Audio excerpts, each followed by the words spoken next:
When I was 54, I got a bone density test, and that was the first time that I was diagnosed with osteopenia, which is the closest to osteoporosis. Fran didn't grow up lifting heavy weights, but in her mid-50s, she was diagnosed with osteopenia, a precursor to osteoporosis, where bones begin to lose their density. Everyone starts in some way with these 3 exercises.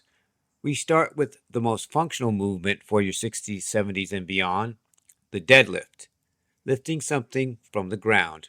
Could be a barbell, but it could also be just a heavy bag, a water jug, a bucket, anything weighted that's close to the ground. You're squatting down, keeping your shoulders lifted up, and then pulling that weight off the ground, pushing your hips forward. The key part is to pull those shoulders back first, then drive your hips forward after that. That order matters a lot. The next exercise is a squat variation. Now, this might not be the most glamorous exercise, but it's the one that I really have all of my clients do in some form or another. It's simply a necessary foundational exercise. I prefer using dumbbells, just being held at your sides or one held up by your chest in a goblet style grip. Both are just easier to manage than a barbell on your back. Most of my clients only have so much energy to focus on form on their workouts.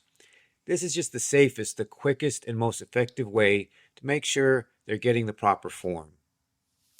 And again, this form is just like the deadlift. You keep your shoulders up while your hips are moving you upwards. Your hips come forward and you keep your weight in your heels. So that takes pressure off your knees. You push through your heels and that will relieve where the pressure is. It really does come off of your knees, especially if you're having knee issues. This is something I really emphasize. So that's the rhythm that we're going to be going for here.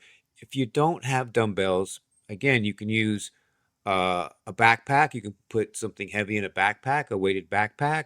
Again, water jugs or a bucket. And again, or just start with what you have. As long as your knees and back feel good, this is the best exercise to begin rebuilding strength and confidence. And over time, I think I didn't even notice how the weights were getting heavier, and because I was getting stronger. And I didn't even think about it until I just one day it just bam, wow, I'm a lot stronger than I was. And it was amazing. Before you even start challenging yourself with these, I want you to download a free mini workout that I put together. It's preparation for this type of work, especially if you're a beginner. This is something that's essential. Just check the link to the description below this video. It'll take you to a page where you can get it. Along with that video, I've included a short PDF that I want you to check out. It's important because before you even lift a weight or break a sweat, we have to make sure that you're getting your mind right, and that's what this PDF is about. It's not long, it's just there to help you frame your mindset around the next chapter of fitness in your midlife. This next exercise, I just want to clarify, is a modified hop variation. Now, you may have heard you need to do things like jumping jacks or jump rope to stimulate bone growth. And yeah, that's true. These things help a lot. But here's what I've seen with my clients and the things that they've told me. They've got arthritis in their knees. They might have back pain that we're working on to try and eliminate. And they look me in the eye and they tell me, you know what? I'm carrying some extra weight in my chest or hips or belly. They want to lose it. That's partly the reason why they're at the gym. But they've told me straight up, I do not want gravity pulling on me more than it already is, just in regards to doing a lot of jumping. So I understand what they're saying. I'm listening. So instead of full out jumping, we do small controlled hops, sometimes just stepping side to side with intention, or little pulses or bounces holding a dumbbell. This still creates enough impact to stimulate the bones, but in a way that's joint friendly and safe.